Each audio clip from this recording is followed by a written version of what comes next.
This course is specifically dedicated for you, the architects, because we want to make it easy to understand, we want to cover the basics, but we want also to cover fundamentals, how to use certain things. We already covered how light source provides beam and capabilities of Revit for lighting analysis.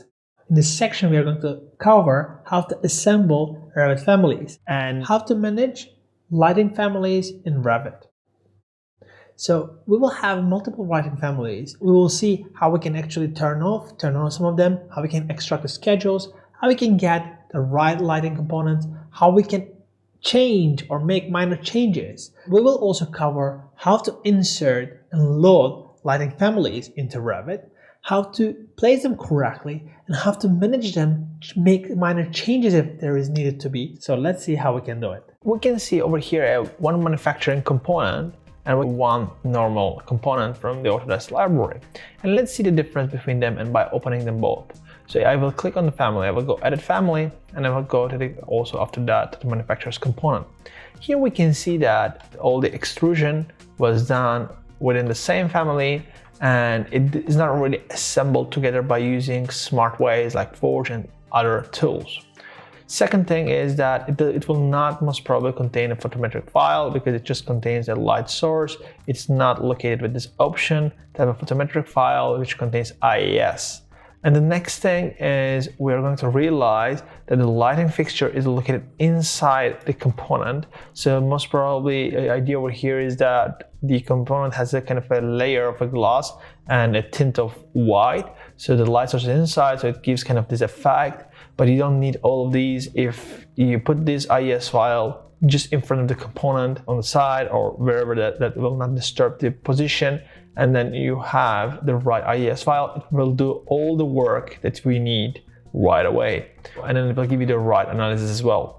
The next thing is when you're about to create a light source. So here you can see that there's one light source. If you have another gooseneck, another shade, you will not be able to create another light source because you cannot simply copy it or create any light source. So you need to do nested families, and manufacturers are doing it. In this case, obviously it's a single base family that for the use of like everyone, some manufacturing component, so you can change quickly some data. That's why they used this workflow. But when we go to the manufacturing component, we can see that we have, like in this case, we have two shades and we need to have two light sources, right? So if I unhide this view, you can see that there we have two light sources. I can actually click on the light source and click on the edit family because they are nested. So they are inserted right away and assembled through the Forge once you start configuring the objects directly in the manufacturer's website. In this case, I can see that I have the details. It's very detailed. I can go to the family types and I can see all the information about the manufacturing, about the template itself. If I click on the light source and go to edit type, I can see that for the particular photometric web file and all the details about the actual component. If you want to create your own family, just click on the file and new, and from here you can click on family. So we will just go, let's say, normal lighting fixture. As soon as you click over here, open it up, you will see nothing else apart from the light source. And if you want to, the first thing, if you want to change the light source to IES file adaptable, you just do this setting, and then now it's IES file adaptable.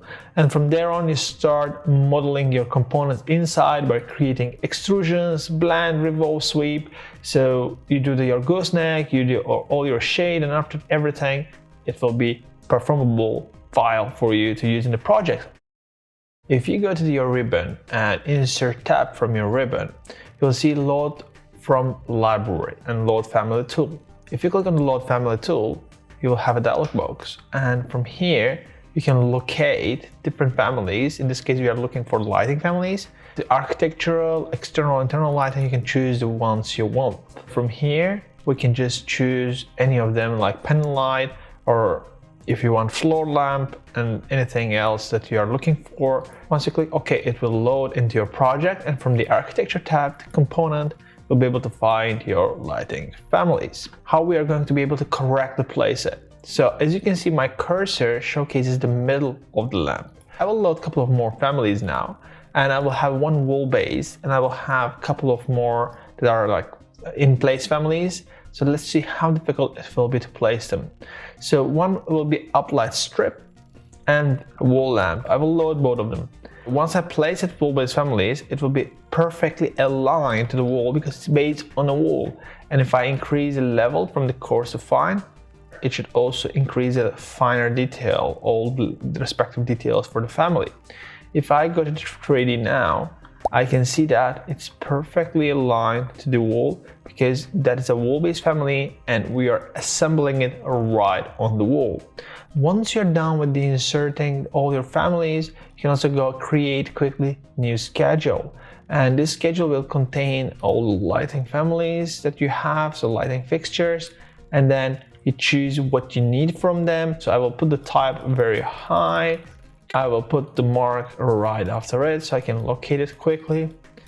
And I will also insert level because I always filter things based on the levels.